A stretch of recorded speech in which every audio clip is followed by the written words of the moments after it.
Well, hello, my friends. Today we're looking at Revelations chapters 14 through 16. And I want to talk about the mark of the beast. Now, actually, in chapter number 13, verse 16 and 17, it talks about the Antichrist demanding that people take a mark on their hand or their forehead. Let me just read it.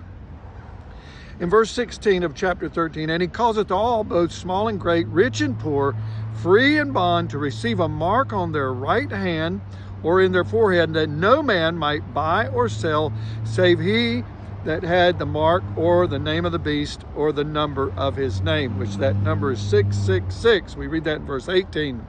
Now, I've always wondered, how in the world are they going to get people to take a mark? But in recent days, especially since COVID, and realizing how there has been a demand of people doing certain things and the fear tactic, I begin to realize how easy it's going to be for people to be manipulated and go into taking the mark on their hand or on their forehead. I think about people with chips now.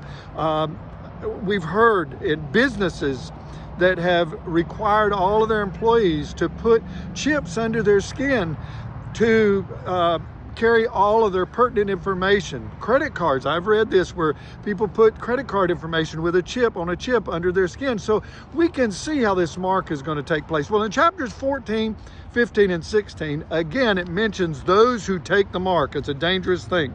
In verse number 14, verses 9 and 10, it reads like this. It says, and the third angel followed them, saying with a loud voice, if any man worship the beast and his image, and receive his mark in his forehead or in his hand, the same shall drink of the wine of the wrath of God, which is poured out with a mixture into the cup of his indignation. And he shall be tormented with fire and brimstone in the presence of the holy angels and in the presence of the Lamb. Over in chapter number 15, verse number 2, it talks about those who have victory over the beast and his mark, that don't take it. This is those many that are martyred for the gospel's sake or for the Lord's sake during the tribulation period. And then in chapter 16, verse number 2, we see that the first bowl judgment has to do with those poured out on those who have the mark. And the first went and poured out his vial upon the earth, and there fell a noisome and grievous sore upon the men which had the mark of the beast, and upon them which worshipped his image. So friends, I want to say it's very important for us to understand that it's going to be a terrible thing during those particular days. Let's make the rapture. God bless. Bye-bye.